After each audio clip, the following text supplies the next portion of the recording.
You're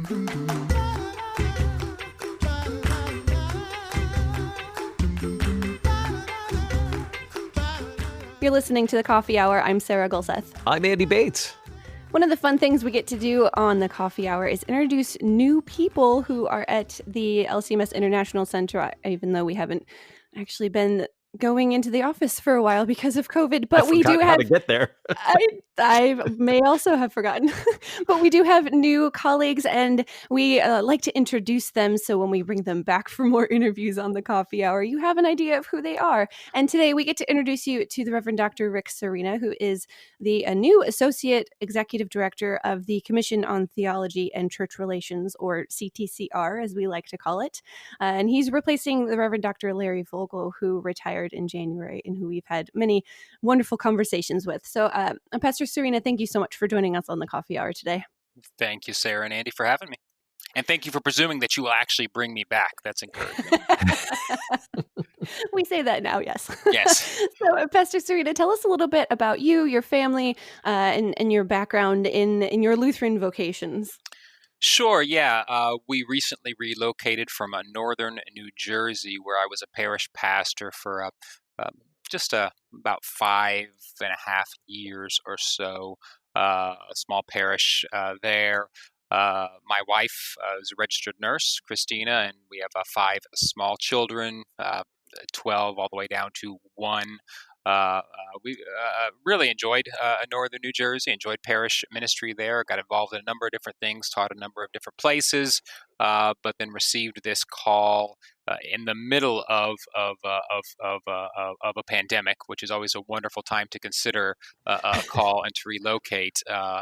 Actually, in May, we relocated here to the Green Park area in the end of July, I guess 1st of August, and again very shortly thereafter.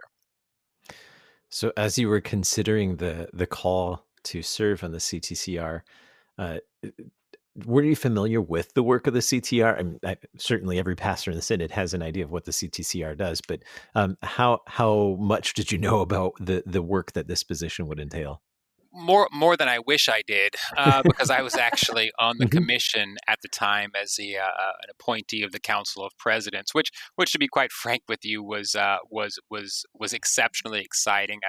I may be in the minority, but as a pastor, I very much appreciated the work of the CTCR, followed it really from my seminary days forward, and considered it if one can have an aspiration, it would have.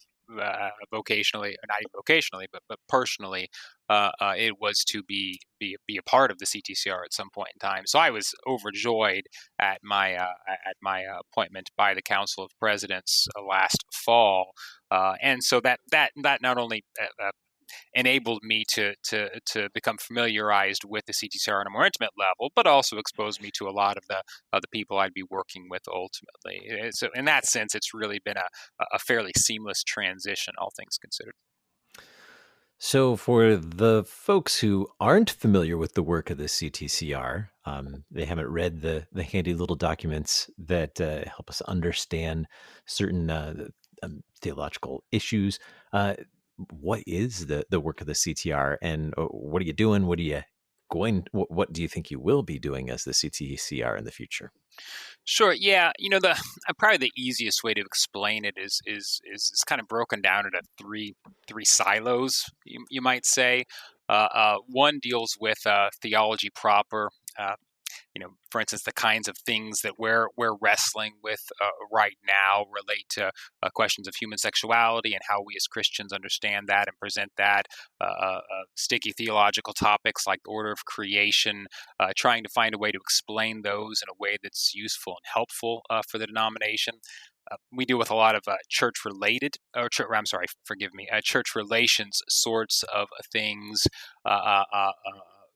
Fellowship conversations with churches across the globe, internal church relations, that is how we relate to one another on points of controversy, addressing those. And then we also deal with a lot of issues related to church and society, and that's probably the more pressing one nowadays. We're tackling things such as end of life issues, beginning of life issues, things along those lines. That's probably where we get the majority of our questions about, or issues related to that folks are struggling with. Not only the parish pastor, but the lady out there in the world, hearing what they're hearing socially, and really needing some theological reflection upon that from us.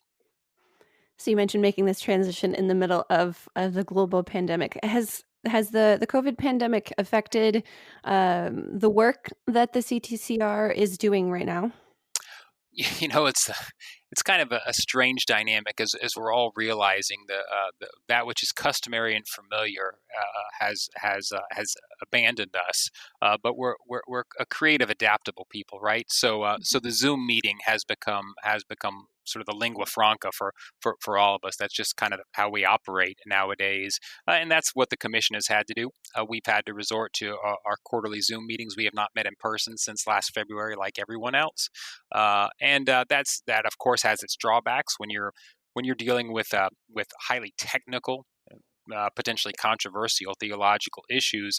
What you most want to do is look somebody in the eye and be able to talk with them about it, see their reactions, explain yourselves clearly, ask good questions, and really that's been inhibited to a great degree. But I guess the great thing that we've learned is because of things like Zoom technologies, you were able to meet more frequently than you could in the past, and to some degree you are able to be productive in spite of the fact that you can't do it maybe in the way you wish you could. So it's not what I would it's not what I would encourage in terms of theological conversation, but in the absence of something better, we're making it work like everybody else is. What are you looking forward to most about serving in this capacity on CTCR? Having people in the building. No, it's the thing that I would say probably one of the reasons that I most appreciated the CTCR, and what makes it kind of so distinct. There really aren't many parallels in other denominations to what we do here. Matter of fact, I've been doing some historical work on the background of the CTCR, and one of the questions I've been asking is where the idea even came from, and nobody really knows. So whatever the origin of it is, what makes it so unique and so distinct is how collaborative it is. It's not an individual theologian going to his office, reading and writing by himself. It's really essentially 20 of us plus 3 staff members sitting around tables and having to engage one another, having to prod one another, having to ask good questions and articulate ourselves clearly, and also sometimes having to swallow our pride and realize we are not on the winning side, even though we'd like to be on a particular issue. And that's it's a humbling thing, but also it's a very encouraging thing, because you realize that the confession of the Christian faith is far bigger than what Rick Serina thinks it is. And as an individual, I can learn from other people, and I'm at my best when I sometimes just shut up and allow myself to learn from other people. And I think that's what makes the CTCR so unique, is bringing that group of people together, forcing them to hash out these issues, not as a representation of what they think or what they want, but rather as a representation of ultimately not only this commission, but what it represents on behalf of the Missouri Synod. You mentioned that being part of the CTCR was something that you were really wanting to do and looking forward to doing as part of your career. Why is this work important for you in your vocations? Yeah, well, I think what is so unique about the Missouri Synod, what is so unique about Lutheranism, is its theological confessional heritage. You have such a rich tradition of thinking, of praying, of singing in accordance with what the Holy Scriptures have to say. That's what led me to want to be a parish pastor.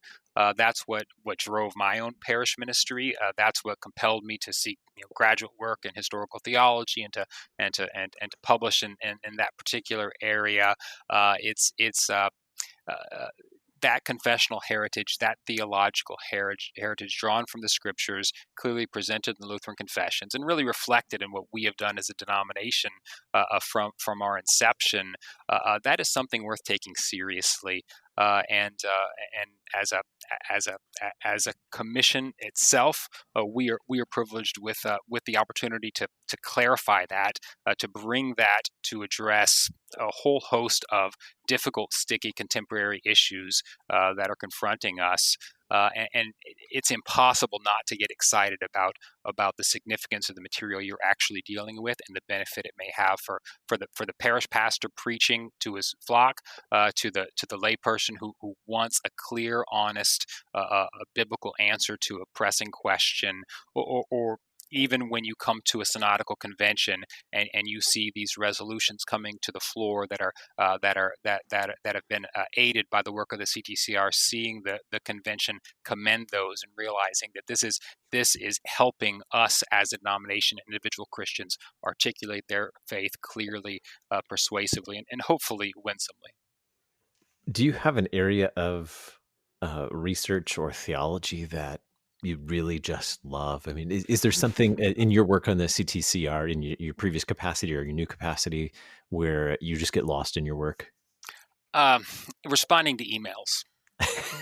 I would say that's probably my area of strength. My graduate work was in church history, historical theology, Reformation studies, late Middle Ages, and I have found so many connections made from that I find exceptionally useful. But with respect to where we are now as a denomination, it's really learning how to engage other Christian traditions, understand them, and articulate ourselves clearly to them. Especially on the questions like the church and the office of the ministry, those I find are very pressing issues for us, and very compelling ones where I think we have something to articulate and also something to learn at times. So that's probably where I personally focus my attention. But really, I just do what my boss tells me to do. And this isn't a fair question. It's like asking a church organist what's their favorite hymn. Oh no! What's your favorite CTCR document? Oh, that is. What does one say in response to that? Well, it's what I would say about my children, right? All of them. Actually, I do have an answer for that. It is the 2011 statement on theological dialogue with other church bodies. I find that to be one of the most concise and useful explanations of what we have to contribute to discussion with other churches, and also what we have to gain from it. Good answer to that question.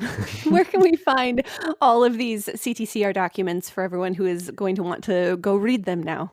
Sure. Well, and how could you not want to after that thrilling presentation of our material? Yeah, the place where everything is housed is on the lcms.org website under Commission on Theology and Church Relations. The documents are categorized according to a whole host of different topics, subcategorized under that. And if you ever have any questions, you can always reach me at rick.serina@lcms.org, and I can direct you to any questions that you may have and documents that may address those.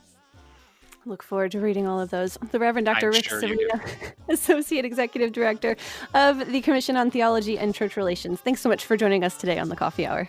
Thank you for having me. I'm Sarah Gulseth. I'm Andy Bates.